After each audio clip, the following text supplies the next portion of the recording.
CID में इतने साल काम करके यही इज्जत मिली। क्या हुआ पंकज सर, कोई इज्जत चाहिए आपको? नहीं, वो सर इसमें सिर्फ सड़ा हुआ कचरा है सर, और कुछ भी नहीं है सर। यहाँ पे थोड़ी देर और खड़ा रहा ना तो मैं बदबू के मारे शहीद हो जाऊंगा सर। कुछ नहीं होगा तुम्हें, काम पे ध्यान दो।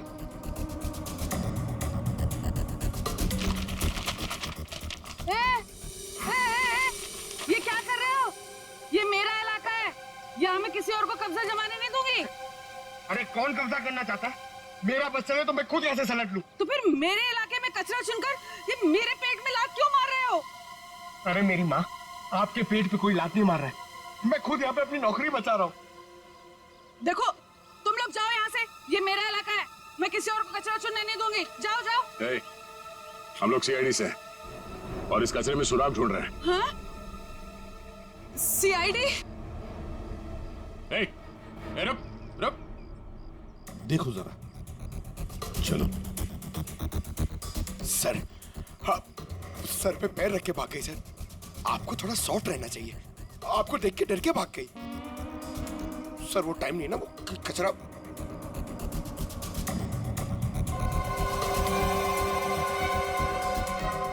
सर, हाँ? ये देखिए, ये कुछ गमले के टुकड़े मिले हैं।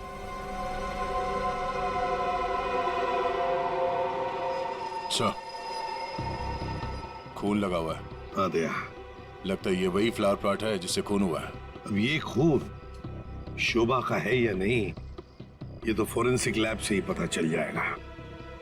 लेकिन और भी तो कुछ होना चाहिए यहाँ पर, और कुछ होना चाहिए। देखो जरा अच्छी तरह से देखो दोबारा। सर बाकी तो हमने हर जगह देख लिया सर, और ऐसा कुछ मिला नहीं। जो देखो तो सही। इधर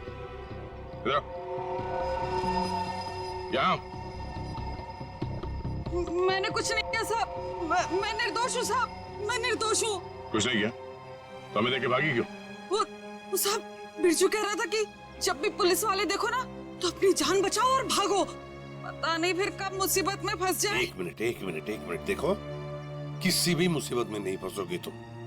इतना बताओ, क्या सुबह तुमने यहाँ से कुछ कचरा उठाया था?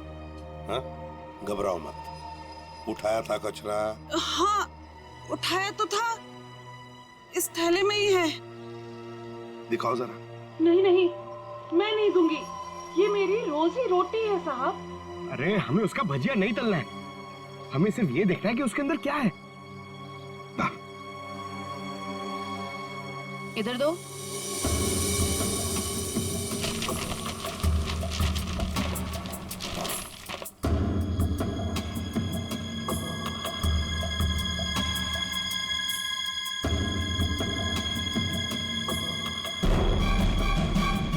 खिलौने का बॉक्स है सर, एड्रेस भी लिखा हुआ है। ओह, तो ये है खूनी।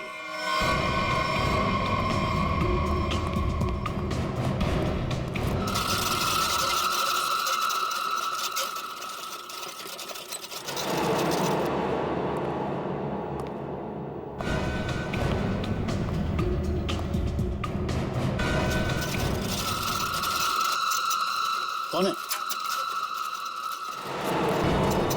कौन है? अरे कौन है यहाँ? सामने आओ। कौन है?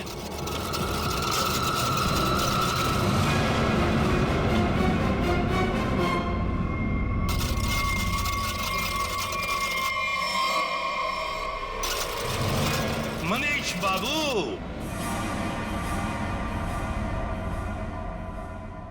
हाँ, खिलौनों के साथ बहुत खेल खेल लिए, अब ये तुम्हारा खेल खेलना खत्म। मैंने आगे रास्ता बंद है। मैंने कुछ नहीं किया। अब ये बता, शोभा को क्यों मारा तुमने? मैंने नहीं मारा।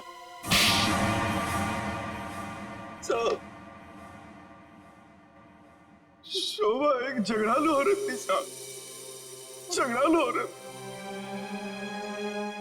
हमेशा गालियां देती थी साहब, हर छोटी मोटी बात पे चिल्लाती थी, भद्दी भद्दी गालियां देती थी। आतंक था साहब उसका एक। हम सबको वो मेंटली टॉर्चर दे रही थी साहब, लेकिन फिर भी हम सबने सहा, हर बात को सहा साहब।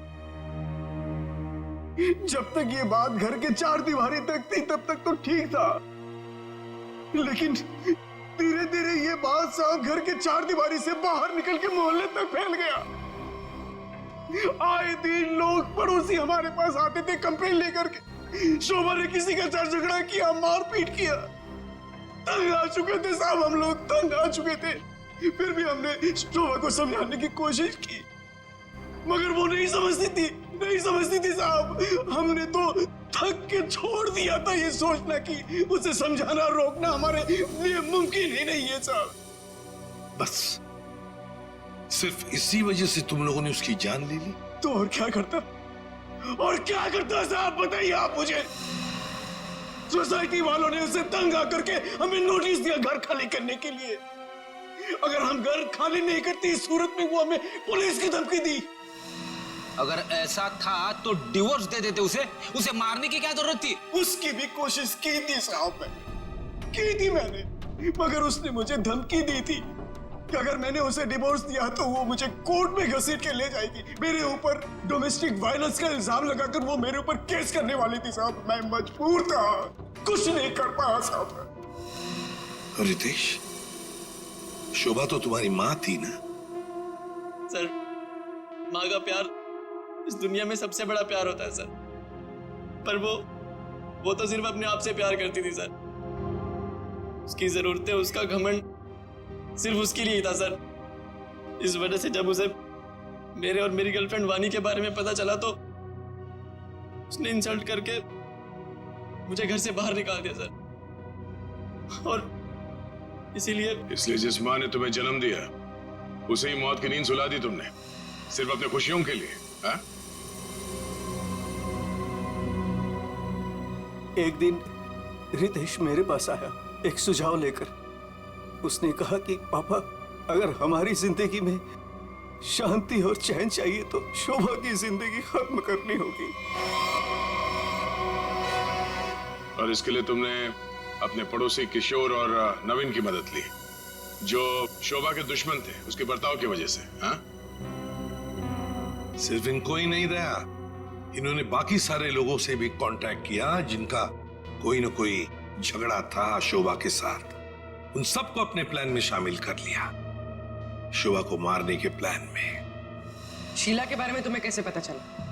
काव्या ने मुझे बताया, उसने शीला और शोभा के झगड़े के बारे में, क्योंकि काव्या शोभा के साथ ही स्टोर में गई थी। तो तुम्हारे इस प्लान को अंजाम देने के लिए कोई बाहर वाला चाहिए था, और ये शीला इस काम के लिए एकदम परफेक्ट थी, और इसे शोभा से बदला लेना था, इसलिए ये भी मान गई, हाँ? वैसे सारी प्लानिंग की कैसे तुम लोगों ने, बताओ जरा। नवीन ने ऑनलाइन पर ट्रॉली बुक की थी। डिलीवरी होने के बाद वो ट्रॉली और रिमोट वाणी को दिया था। वाणी पेशे से इंजीनियर है साहब।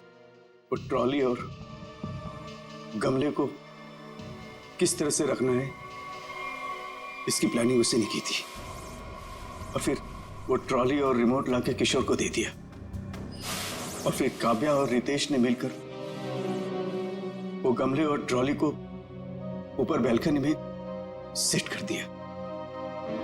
तुम्हें कैसे पता चला कि ये शोभा बालकनी में किस वक्त आने वाली, कितने बजे? साहब, हर रोज सुबह 10 बजे एक भाजी वाला ठेला लेकर के हमारे बिल्डिंग के नीचे आता है,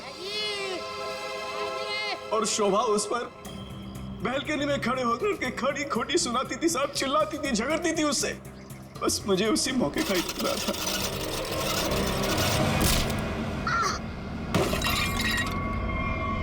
और फिर मैंने मां को फोन किया।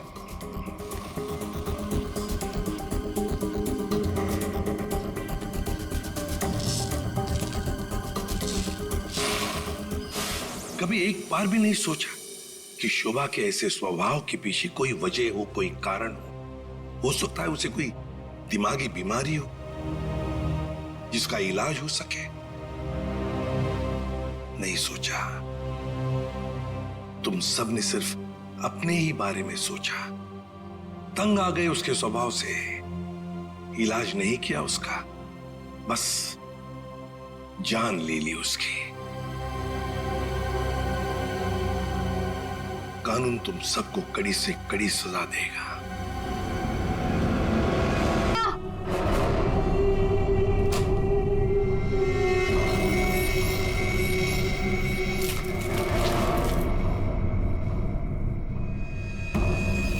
इसको सही जगह फेंकना और संभाल के देना, कोई देखे नहीं। आप चिंता मत कीजिए, मैं सब संभालूंगी।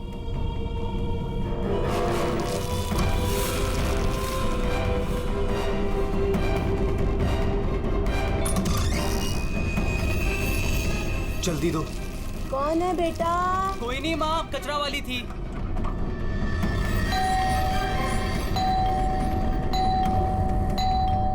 अरे कौन है? कचरा। अरे आ रही हूँ, क्या बैग खराब कर देगी?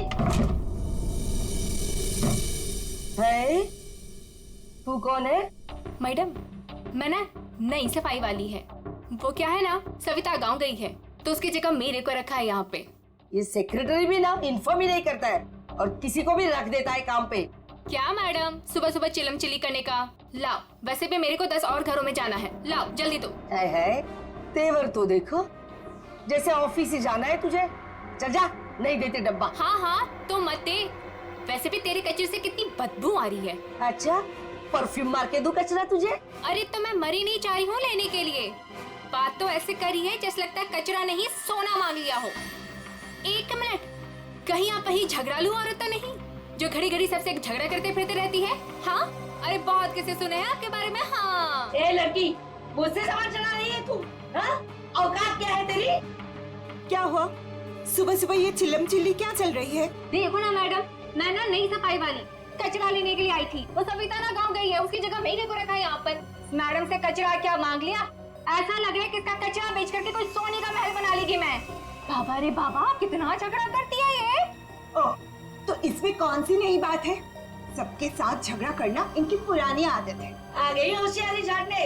ए सुन, हमारे फटे में टाउन बताना, माइंड योर ओन बिजनेस। चल, देख रहे हो ना कैसे झगड़ा कर रही है ये। वाह वाह, बड़ी आई, माइंड योर ओन बिजनेस।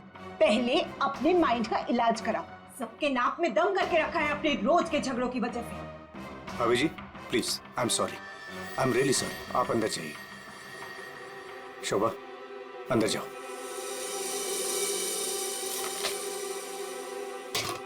जाओ। खाली लड़ते रहती है, पता नहीं कैसी औरत है ये। आपको बीच में आने के लिए किसने बोला? हाँ, अगर आप बीच में नहीं आते थे ना तो उस रत्ना की बच्ची को देख लेती थी मैं। मुझे अंदर ले आए सो आए, आपने सॉरी बोला उसे? सॉरी बोला? अरे किससे पूछ के सॉरी बोला? हमेशा से गलत काम करते हो, हमेशा से गलत काम करते रहते हो। हाँ हाँ हाँ, सब हमारी गलती है, हमारी गलती है सब। लोग हमसे बात नहीं करते, लोग हमें देख करके दूर भाग जाते हैं, कोई हमें अपने घर में नहीं बुलाते, सब हमारी गलती है। शोभा प्लीज देखो, शोभा इस तरह से बात बात में लोगों के साथ झगड़ा करना बंद कर दो। देखो शोभा, तुम जानती हो इस वजह से लोग हमारे घर को कितने बदनाम कर चुके हैं, यहाँ तक कि सोसाइटी वाले पुलिस की धमकी दे चुके हैं। अरे वो क्या पुलिस कंप्लेंट करेंगे, मैं खुद पुलिस स्टेशन जाऊंगी और एक एक को ठीक से देख लूंगी।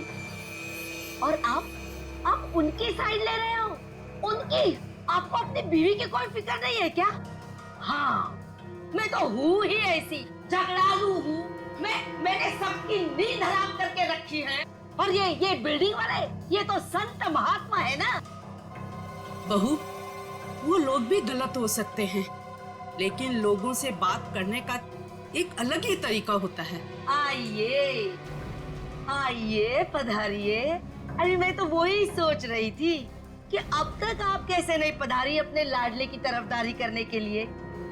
देखिए माँ जी, एक तो वैसे भी इन्होंने आपको मेरे मत्थे मड़ा है, वो भी मुझसे पूछे बिना। मेहमान बनकर आई हो तो मेहमान बनकर रहो घर में। शोभा, माँ से इस तरह से बात नहीं किया करते। तो आप कहो ना अपनी माँ से कि मुझसे बात ही ना करे। अरे पूरा दिन इनकी सेवा करती रहती हूँ, फिर भी ये सब सुनना पड़ता है। बस मॉम बस, सुबह सुबह दिमाग खराब करके रख दिया है। और अब दादी और डैड से कैसे बात कर रहे हो? क्या ये घर दादी का नहीं है? चुप कर, बदतमीज लड़की। बड़ों के बीच में बात करने से अच्छा है कि तुम अपनी पढ़ाई करो। पर तुम कहाँ पढ़ाई करती हो? पूरा दिन इस मोबाइल और लैपटॉप में घुसी रहती हो। ये किसकी फोटो है? कौन है ये लड़का? तेरा बॉयफ्रेंड तो नहीं है?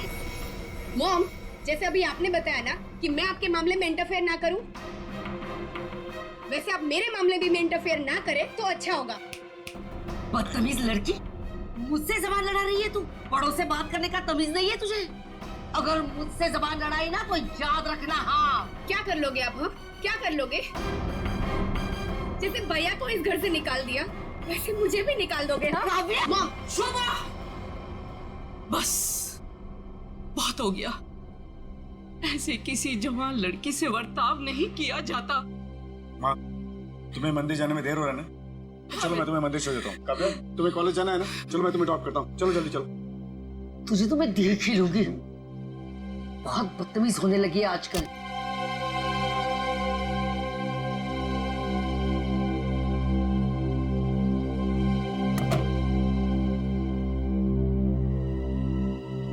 आने दो इस बुढ़िया को मंदिर से।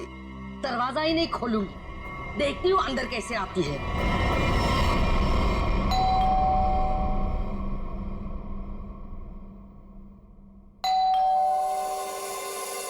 शोभा, दरवाजा क्यों नहीं खोल रही हो? शोभा, क्या माँ जी? आपने शोभा को कहीं जाते हुए देखा है क्या? क्या हुआ माँ जी? रचना, तूने शोभा को कहीं देखा है क्या? माँ जी, मेरे इतने भी बुरे दिन नहीं है कि मैं उनको देखूं। पता नहीं उसमें भी उनको कोई प्रॉब्लम हो जाए। पर हुआ क्या? शोभा दरवाजा नहीं खोल रही है। अब जरा जाके सेक्रेटरी को बुला के लाइए ना प्लीज। अभी बुलाता हूँ। शायद वो बाथरूम में नहा रही हो। इतनी देर से नहा रही है? शायद अपना पाप धो रही होगी। माँ जी, आपके पास घर की दूसरी चाबी होगी ना? नहीं है। एक मिनट माँ जी, मैं आपके बेटे मनीष को फोन करता हूँ। हटिए हटिए।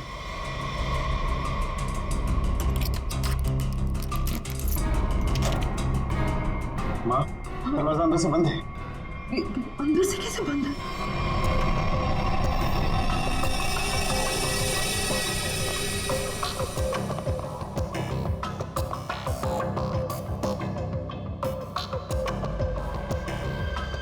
सर, घाव काफी गहरा है। लगता है किसी भारी चीज से वार किया गया।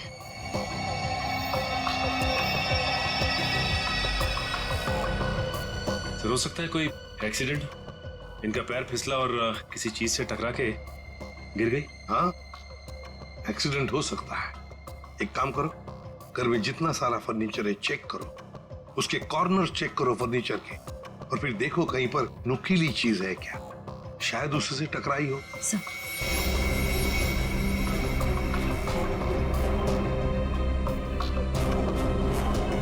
ये पीछे मारा है इससे जोर से, और फिर शायद शोभा अपनी जान बचाते बचाते यहाँ से बाहर गई, गिर गई और फिर दम तोड़ दिया होगा। लेकिन सर, दरवाजा तो अंदर से बंद था, कुंडी लगी हुई थी, तो फिर खूनी घर से बाहर गया कैसे होगा? सर, हो सकता है बालकनी से चला गया। नहीं निखिल, इतनी ऊंचाई से कोई बाहर जा ही नहीं सकता। सर, घर के बाहर सीसीटीवी कैमरा लगा हुआ। बस तो फिर वो सीसीटीवी कैमरा का फुटेज और लॉबी के सीसीटीवी कैमरा का फुटेज सब देख लेते हैं।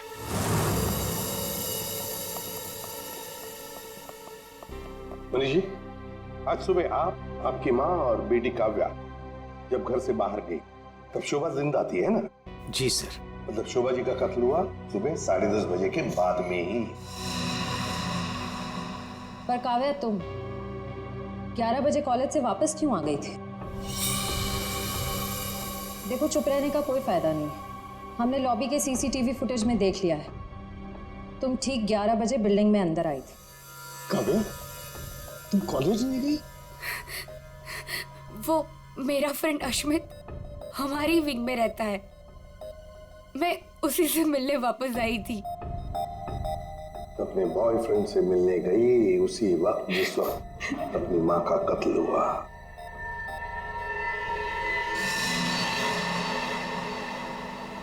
तुम कौन हो? मैं रितेश। रितेश, आपका बेटा? जी सर। पर तुम तो घर छोड़कर चले गए थे। जी वो मैं घर छोड़कर नहीं गया था, मुझे इनकी पत्नी ने घर से निकाल दिया था। मतलब तुम्हारी माँ ने? यही आदर रखते हो अपनी माँ के लिए? यही संस्कार दिया? जब तुम यहाँ रहते नहीं थे तो किस लिए आए थे यहाँ पर? जी वो मैं किशोर से मिलने आया था। सर, अगर आपने सीसीटीवी फुटेज देखा होगा तो आपने देखा होगा कि मैं अपने डॉग को बाहर घुमाने लेके गया था। क्या बात है किशोर, जब ये रितेश तुम्हारे घर पे तुमसे मिलने आया तो तुम अपने घर से बाहर कुत्ता घुमाने निकल गए? हाँ सर, वो हमेशा आता जाता रहता है, पर इसमें प्रॉब्लम क्या है? प्रॉब्लम है शोभा जी का कत्ल हुआ है, समझे?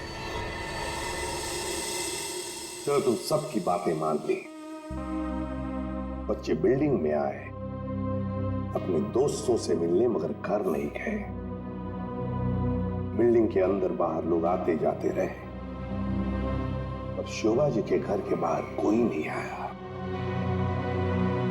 काश अगर कोई भी, एक भी शोभा जी से मिलने जाता तो शायद आज बेचारी मासूम शोभा बच जाती। सर, वो कोई बिचारी औरत नहीं थी, जैसी औरत थी उसके साथ वैसा ही हुआ।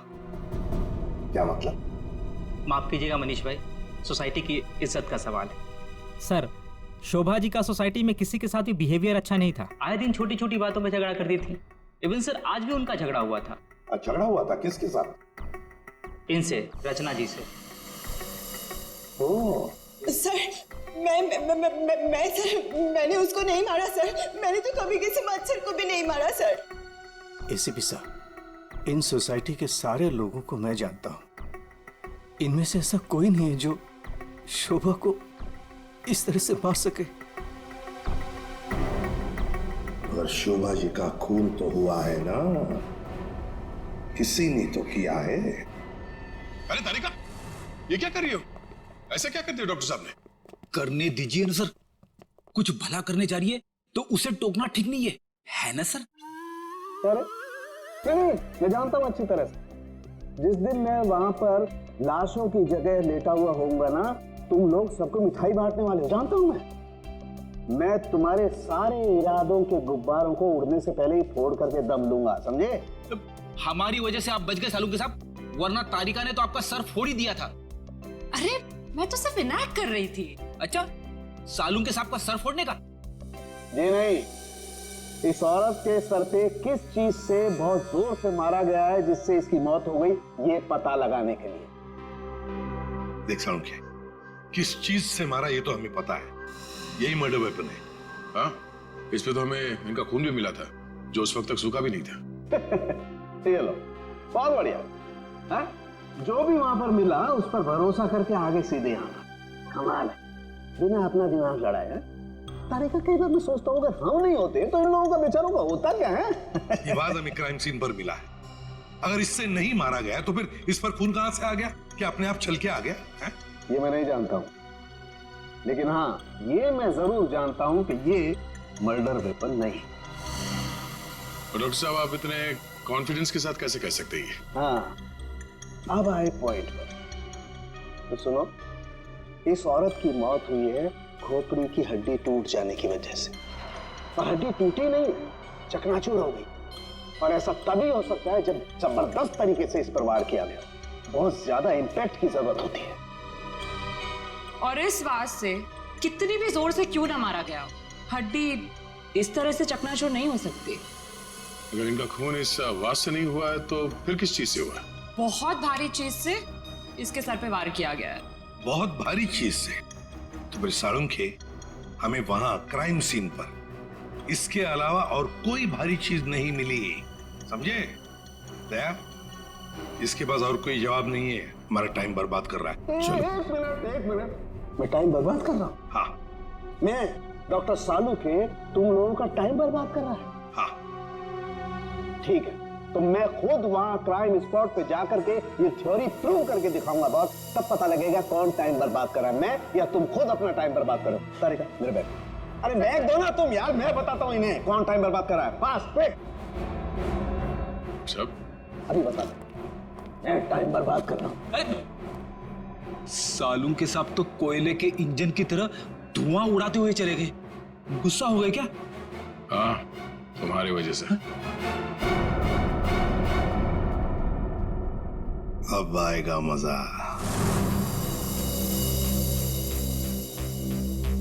सब कुछ ढूंढ लिया, अब क्या ढूंढेंगे? अपना सर ढूंढो। कहा था ना यार तुमसे, कोई भारी चीज से मारा गया तो भारी चीज ढूंढो ना प्लीज। साहब क्या लगता है, इससे मारा?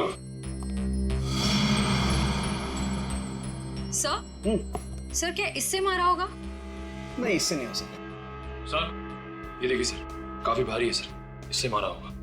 सर पे मार के देखो, अगर सर खुल जाएगा तो मान लो। आपके सर पे कैसे मार? Shut up. यार सालू की क्यों टाइम बर्बाद कर रहा है हमारा तू? बस प्लीज मुझे ढूंढने दो। एक काम करो, आप लोग बैठो, मैं जरा ढूंढता हूँ प्लीज।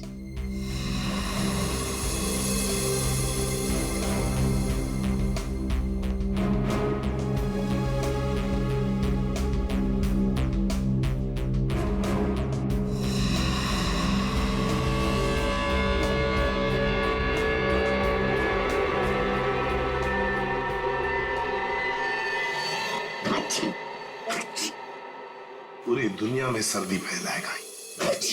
ओए, अरे यार क्या हो गया? सर क्या हुआ, आप इतना चीख क्यों रहे हैं? मसाला मसाला मसाला। हाँ सर, चारों तरफ मसाला गिरा हुआ है और यहाँ पे निशान भी है। लगता है मसाला कूटने का खलबट्टा रखा था यहाँ पे। सर बट्टा तो काफी भारी भी होता है। एक काम करो, आसपास जितने भी घर हैं, सारे के सारे घर चेक करो। श्रेया, दादी माँ को लेकर आओ।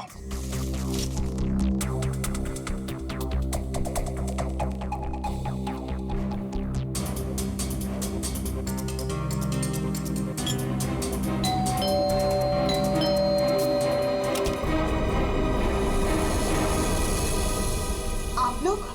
हमें आपके घर की तलाशी लेनी है। लेकिन खून तो वहां हुआ है, आपको यहाँ क्या मिलेगा? देखिए, आपकी बिल्डिंग में खून हुआ है।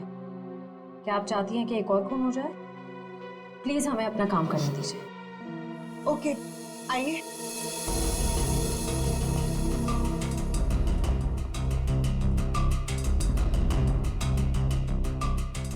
शोभा भी ना मरने के बाद भी मेरी पीछा नहीं छोड़ेगी।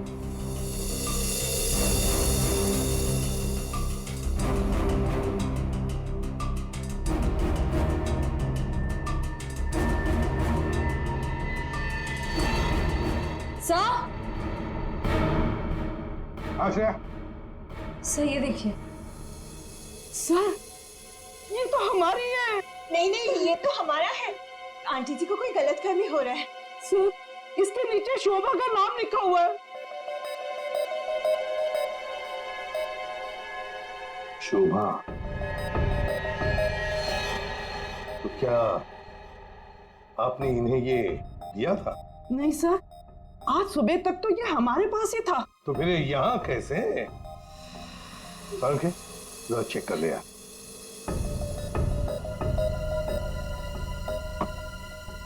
वो क्या है ना सर, मैंने गुल्लू के पापा को छोले खिलाने का वादा किया था। शोभा जी तो मर ही गई थी, वो इससे क्या करती, इसलिए मैं ये लेके चली आई। मैंने कोई खून नहीं किया सर, मैं सच बोल रही हूँ सर, मैंने कोई खून नहीं किया। बॉस, इन पर तो कहीं भी खून के ट्रेसेस नहीं। खून का निशान नहीं? मतलब ये मर्डर वेपन नहीं है? मुझे लगता है शोभा ही हमें बताएगी कि उसका खून कैसे हुआ है और किसने किया।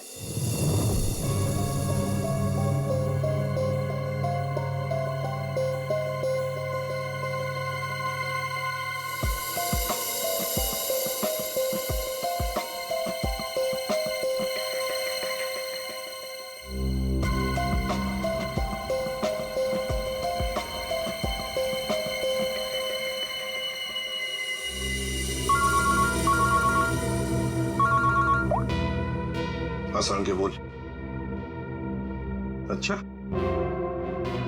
गेरू मिट्टी। अच्छा, ठीक है। सचिन, मर्डर वेपन का पता चल गया है। और वो क्या है सर? गमला। गमला? हाँ, गमला। साळुंके को शोभा के कान में गेरू मिट्टी के कुछ अंश मिले। गेरू मिट्टी जो गमले में इस्तेमाल होती है। सर, हमें शोभा के घर में एक भी फ्लावर पॉट नहीं मिला है। देखते हैं।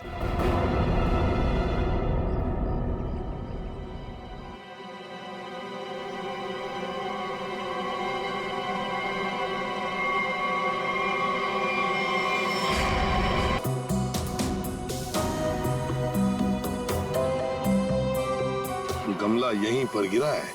पर सर, गमला गया कहाँ? हो सकता है किसी ने साफ कर दिया हो ताकि कोई सुराग न बचे, लेकिन मौत हुई है इस गमले की वजह से ही। लेकिन सर ऐसा कैसे हो सकता है? घर के बाहर लगे सीसीटीवी फुटेज में तो हमने किसी को कमरे के अंदर जाते देखा नहीं। तो फिर शोभा जी के सर पे गमला मारा किसने होगा? वही तो समझ में नहीं आ रहा है सचिन कि गमला मारा किसने, और फिर इतने जोर से मारा है कि किसी इंसान की जान ही चली जाए। हाँ सर, सवाल ये भी है कि बंद कमरे से खूनी बाहर गया कैसे? जमीन चीर के या आसमान फाड़ के? जमीन चीर के तो नहीं निखिल, जमीन चीर के नहीं, आया होगा तो आसमान फाड़ के ही। 1 2 3 4 5 6 7वीं मंजिल पर शोभा जी रहती है। वो रही उसकी बालकनी, और बिल्कुल उसी के ऊपर है 8वीं मंजिल की बालकनी। चलो चलकर देखते हैं।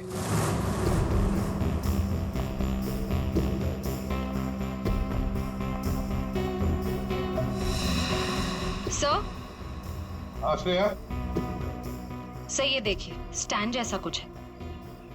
स्टैंड जैसा तो है।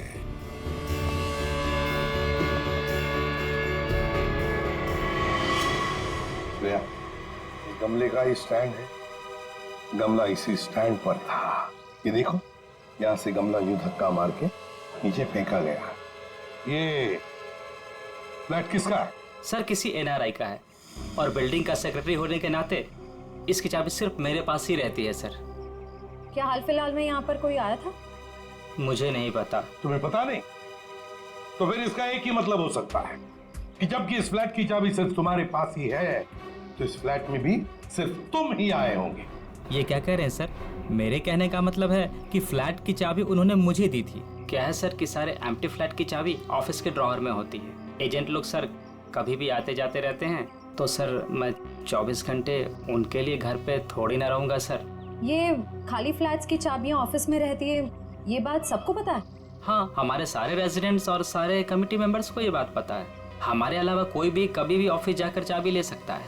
वाह, देखा कितने अच्छे सेक्रेटरी है ये सोसाइटी के, जबकि सारी जिम्मेदारी तुम्हारे ऊपर है। फ्लैट के अंदर कोई भी घुस सकता है, कुछ भी कर सकता है। यहाँ तो एक खून हुआ है, खून, समझे?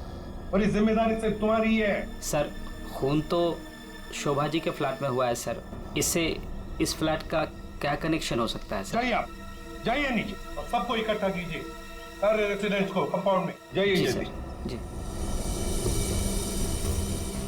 सचिन, ये देखो, हम हैं 8वीं मंजिल की बालकनी पर और शोभा जी रहती थी 7वीं मंजिल पे। जब शोभा जी वहां अपनी बालकनी से बाहर झुकी होगी किसी काम की वजह से, तब 8वीं मंजिल के मतलब यहां से वो गमला शोभा जी के सिर पर मारा गया, ठाम करके ऐसे।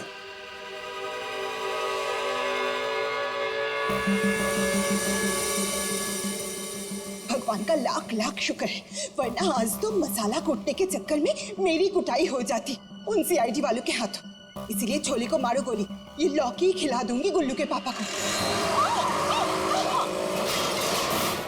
ओह गॉड!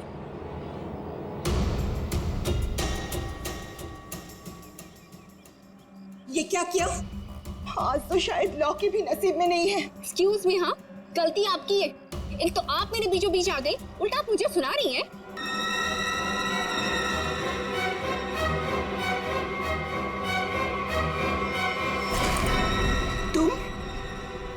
मैंने कहीं देखा है। देखिए, आपका जो कुछ भी नुकसान हुआ है उसके लिए आई एम सॉरी। मैं थोड़ी जल्दी में हूँ। रुक रुक, तुम वही सफाई करने वाली हो ना? अरे छोड़ मेरे हाथ। तेरी वजह से वो शोभा मेरे ऊपर राशन पानी लेके चढ़ गई थी। कौन शोभा? कैसा राशन पानी? मैं कुछ भी नहीं जानती। Excuse me. अरे स्क्वीज तो तेरी आज मैं करूंगी। तेरे जाने के बाद ही शोभा का कत्ल हुआ था। क्या? चल मेरे साथ सीआईडी के पास चल। चल हमें उस चीज का पता चल गया है जिससे शोभा जी का खून हुआ है। एसीपी साहब, क्या आप मुझे बता सकते हैं वो कौन सी चीज है जिससे मेरी पत्नी का खून हुआ? Flower pot. Flower pot? जी हाँ, फ्लावर पॉट। बिल्डिंग के 8वें मंजिल पर जो फ्लैट बंद पड़ा है उसके बालकनी के ऊपर रखा गया था ये फ्लावर पॉट, और ऊपर से शोभा जी के सिर पर मारा गया। फ्लावर पॉट किसने किया ये सब? मुझे नाम बताइए जिसने मेरे परिवार को हमसे छीन लिया। बताइए एसीपी साहब, कौन है वो? ये तो कहना पड़ेगा कि बड़ा चालाक खूनी है ये, बहुत अच्छी तरह से प्लानिंग की थी, लेकिन भूल गया कि कोई भी कातिल कितना भी चाहे चालाक क्यों ना हो, कोई ना कोई गलती तो कर ही जाता है। जानना चाहते हो कौन है वो खूनी? आप में से ही कोई है, आप में से। ये सफाई करने वाली है। आज सुबह जब शोभा का खून हुआ था उससे पहले मैंने इसको बात करते हुए देखा था। अभी भेस बदलकर भाग गई थी। देखिए, मुझे नहीं पता कि ये औरत कब से क्या बकवास किए जा रही है। मैं तो यहाँ पर पहली बार आई हूँ। मेरा हाथ छोड़ो ना। मैं सच बोल रही हूँ, मैंने इससे झगड़ा करते हुए देखा था। मुझे तो लगता है यही खूनी है सर। क्या बकवास किए जा रही हो तुम? हम पता लगा लेंगे। जरा देखिए इस लड़की को और बताइए, क्या आप में से किसी ने इसको देखा है आज सुबह? हाँ सर, मैंने देखा इस लड़की को। सर, ये वही लड़की है जो आज सुबह में शोभा जी के साथ लड़ रही थी। रुक, कहाँ भाग रही है?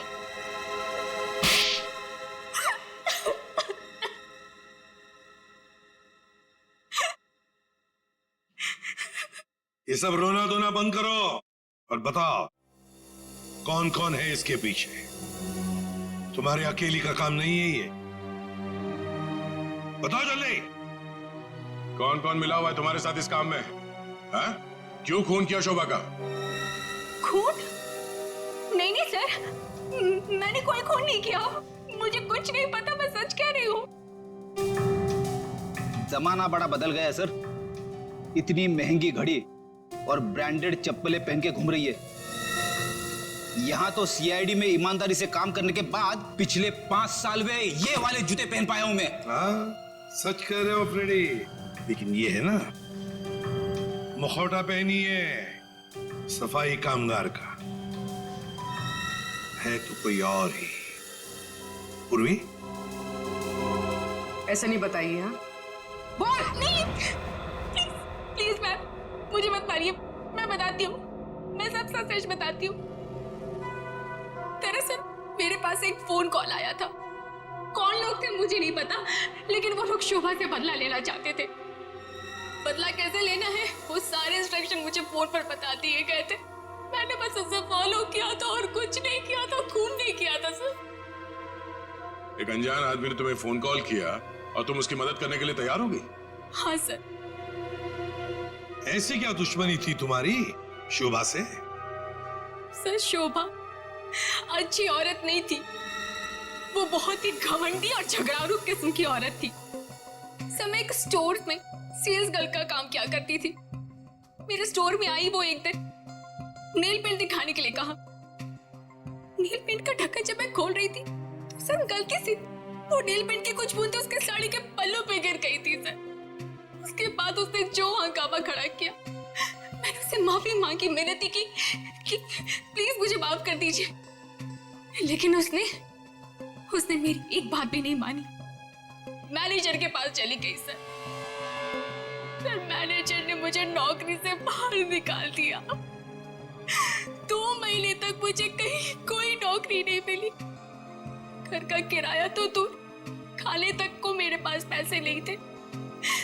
मकान मालिक मेरे सिर पर चढ़ करके मुझे परेशान करने लगा, कहा कि निकलो मेरे घर से। सर, उसने मेरी पूरी जिंदगी तबाह कर दी। फिर मैंने ठान लिया था कि उस शोभा से मैं बदला जरूर लूंगी। इसलिए तुमने कानून को अपने हाथ में लेने का फैसला किया है? सर, मैं मानती हूँ कि मुझसे बहुत बड़ी गलती हो गई। प्लीज आप लोग मुझे माफ कर दीजिए, प्लीज। ये लो, सब कुछ मान लिया तो माफी मिल गई? ऐसे लगता है तुम्हें? है? तुम्हारी सजा हम कम कर सकते हैं, मगर एक शर्त पर। हाँ सर, मुझे आप लोगों की सारी शर्त मंजूर है। बताइए मुझे क्या करना होगा। तो ये बताओ कि फोन पे एग्जैक्टली क्या इंस्ट्रक्शन दिए गए थे तुम्हें? मुझे बस वो फ्लावर पॉट गिरने के बाद उसे साफ करने के लिए कहा गया था। वो फ्लावर पॉट जैसे बालकनी से शोभा के सर से टकराकर नीचे गिरा, तो मेरे पास उसे झट से साफ करके वहां से मैं निकल गई। बस यही किया था मैंने।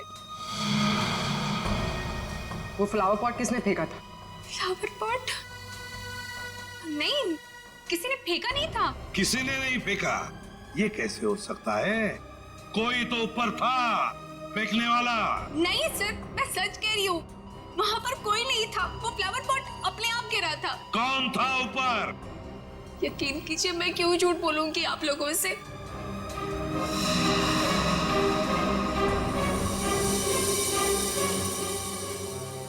निखिल, पता लगा किसका फोन आया था शीला को इंस्ट्रक्शंस देने के लिए? सब बताया?